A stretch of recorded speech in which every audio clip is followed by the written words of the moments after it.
परिचय। खाना बनाते समय यदि आप करछी को पकाने वाले बर्तन में छोड़ दें, तो जब थोड़ी देर बाद आप इसको छुएंगे तो यह गर्म महसूस होगा। ऐसा क्यों होता है? आप कलछी को गर्म नहीं कर रहे हैं, लेकिन फिर ये गर्म है कैसे? आइए इस पाठ में इसकी पड़ताल करें।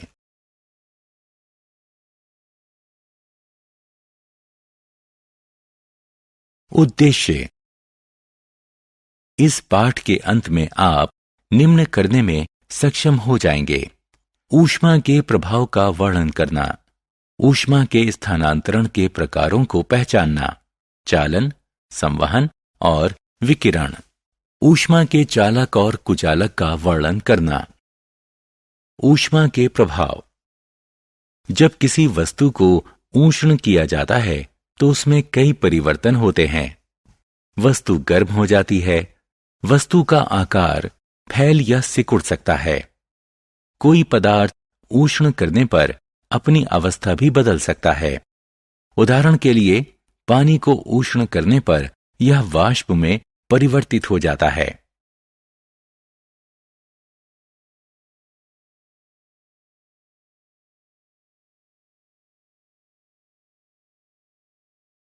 ऊष्मा का प्रभाव। ताप में परिवर्तन। गर्म करने पर हम ताप में परिवर्तन देखते हैं। गर्म करने पर ताप बढ़ जाता है और ठंडा करने पर ताप घट जाता है। प्रकृति में सूर्य की ऊर्जा ताप में परिवर्तन लाती है। दिन गर्म होते हैं जबकि रातें ठंडी होती हैं। गर्मियां उष्ण होती हैं, जाड़ा ठंडा होता है। ऊष्मा का प्रभाव। पदार्थ का प्रसार। पदार्थ ठोस, द्रव और गैस अवस्था में पाया जाता है। ऊष्ण करने पर तीनों प्रकार के पदार्थों का प्रसार होता है। पदार्थ का प्रसार निम्न बातों पर निर्भर करता है: वह ताप जिस पर इसे गर्म किया जा रहा है। इस स्थिति में जब हम प्लेट को गर्म करते हैं तो जितना ज्यादा ताप होगा उतना ज्यादा प्रसार होगा। पदार्थ का प्रसार गर्म किए जा रहे पदार्थ के आकार पर भी निर्भर करता है। प्लेट या गेंद जितनी बड़ी होगी, ताप बढ़ने पर उसका प्रसार उतना ही अधिक होगा। गर्म किए जा रहे पदार्थ की प्रकृति प्रसार में महत्वपूर्ण भूमिका निभाती है। जैसे तांबा ताप बढ़ने पर लोहे से ज्यादा फैलता है। द्रव और गैस तरल होते हैं, ये गर्म करने पर फैलते हैं। गैस में प्रसार ठोस और द्रव की तुलना में बहुत ज्यादा होता है। पदार्थों के प्रसार का उपयोग। आइए दैनिक जीवन में ठोस पदार्थ के तापीय प्रसार के व्यवहारिक उपयोग देखें। बैलगाड़ी के लकड़ी के पहिए पर लोहे का हाल गर्म करके लगाया जाता है। जब धातु ठंडी होती है तो यह लकड़ी के पहिए को मजबूती से जकड़ लेती है। जहां पर रेल की पटरियां फिश प्लेट की सहायता से जुड़ती हैं, वहां पर एक छोटा सा रिक्त स्थान छोड़ दिया जाता है। यह रिक्त स्थान गर्मियों में पटरियों के प्रसार के लिए छोड़ा जाता है।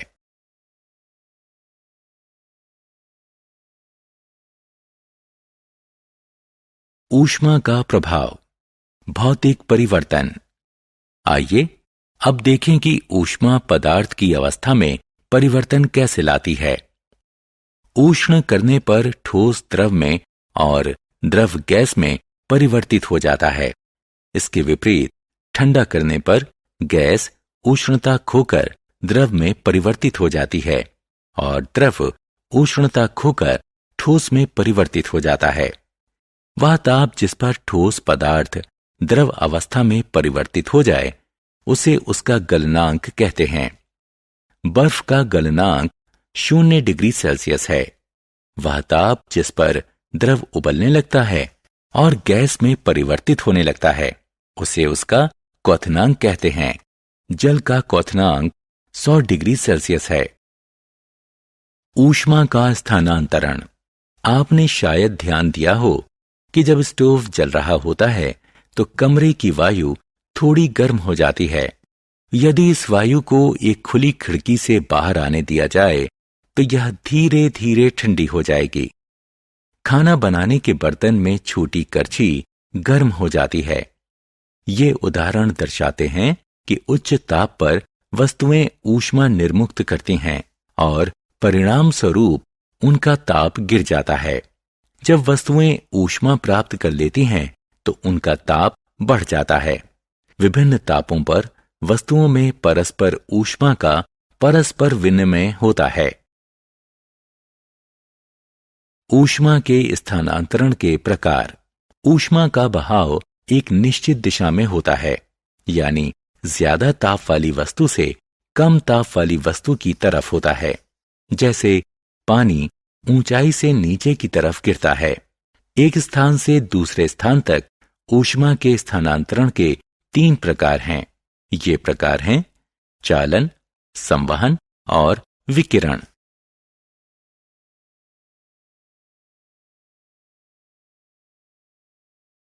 चालन। आइए एक प्रयोग करें। एक धातु की छड़ लीजिए। एक सिरे को पकड़िए और दूसरे सिरे को गर्म कीजिए। शुरुआत में छड़ का सिरा गर्म नहीं है, हालांकि बहुत जल्दी हम पाते हैं कि छड़ का सिरा गर्म हो गया है और हम छड़ को अब पकड़े नहीं रह सकते। इसका अर्थ है कि कुछ ऊष्मा का स्थानांतरण हुआ है। वह प्रक्रम जिसमें ऊष्मा किसी ठोस पिंड के एक भाग से दूसरे भाग में स्थानांतरित होती है, उसे चालन कहते हैं।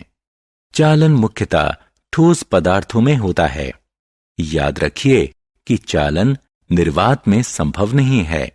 याद रखें कि एक पिंड से दूसरे पिंड में ऊष्मा के स्थानांतरण की 2 शर्तें हैं। ये शर्तें हैं, दोनों पिंडों के बीच संपर्क होना चाहिए और दोनों का ताप भिन्न होना चाहिए। संवहन वह प्रक्रम जिसमें ऊष्मा का स्थानांतरण पदार्थ के गर्म कणों की वास्तविक गति के कारण पदार्थ में एक स्थान से दूसरे स्थान तक होता है, उसे संवहन कहते हैं। ऊष्मा का संवहन तरल पदार्थों जैसे द्रव और गैस में होता है और इसमें पदार्थ गर्म स्थान से ठंडे स्थान की ओर जाता है। संवहन में ऊष्मा गतिशील गैसों जैसे वायु और गतिशील द्रव जैसे जल के माध्यम से स्थानांतरित होती है। वायु की वह गति जो ऊष्मा को गर्म स्थानों से ठंडे स्थानों तक ले जाती है, उसे संवहन धारा कहते हैं। विकिरण एक तीसरा प्रकार भी है जिससे ऊष्मा गर्म पिंड से ठंडे पिंड में जा सकती है। स्थानांतरण के इस प्रकार को संवहन कहते हैं और इसे दोनों पिंडों के बीच किसी माध्यम की जरूरत नहीं पड़ती। सभी गर्म पिंड ऊष्मा विकिरित करते हैं। गर्म पिंड अपने चारों तरफ ऊष्मा की किरणों का विकिरण करता है। सूर्य की ऊष्मा हम तक विकिरण के माध्यम से पहुंचती है। ये कई लाख किलोमीटर की दूरी तय करके पृथ्वी तक पहुंचती है। जब ये ऊष्मा किसी पिंड पर पड़ती है तो इसका कुछ हिस्सा परावर्तित हो जाता है, कुछ अवशोषित हो जाता है और कुछ भाग प्रसारित हो जाता है। अवशोषित हिस्से के कारण पिंड का ताप बढ़ जाता है। बादलों वाली रात साधारण रात से गर्म होती है। जब आसमान साफ होता है तो ऊष्मा का विकिरण वायुमंडल में चला जाता है, लेकिन बादलों की उपस्थिति के कारण यह तापीय विकिरण परावर्तित होकर पृथ्वी पर वापस आ जाता है और हम गर्म महसूस करते हैं। थल समीर और समुद्र समीर। उष्णता में भिन्नता के कारण समीर उत्पन्न होते हैं। आइए थल समीर और समुद्र समीर के कारण जानें। दिन के समय थल समुद्र के जल से ज्यादा गर्म होता है। थल की गर्म हवाएं ऊपर उठ जाती हैं और समुद्र की तरफ की ठंडी हवाएं किनारे की तरफ चल देती हैं। यह समुद्र समीर होती है। रात में ठीक उल्टा होता है।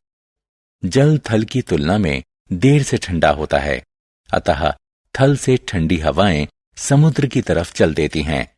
इसे थल समीर कहते हैं।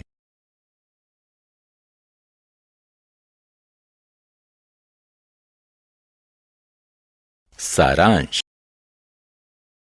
आइए हमने जो कुछ सीखा है उसे संक्षेप में दोहराएं। ऊष्मा के स्थानांतरण के 3 प्रकार होते हैं। ये प्रकार हैं चालन, संवहन और विकिरण।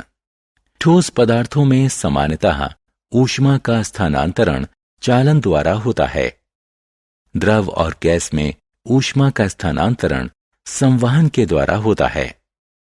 विकिरण द्वारा ऊष्मा के स्थानांतरण के लिए किसी माध्यम की आवश्यकता नहीं होती।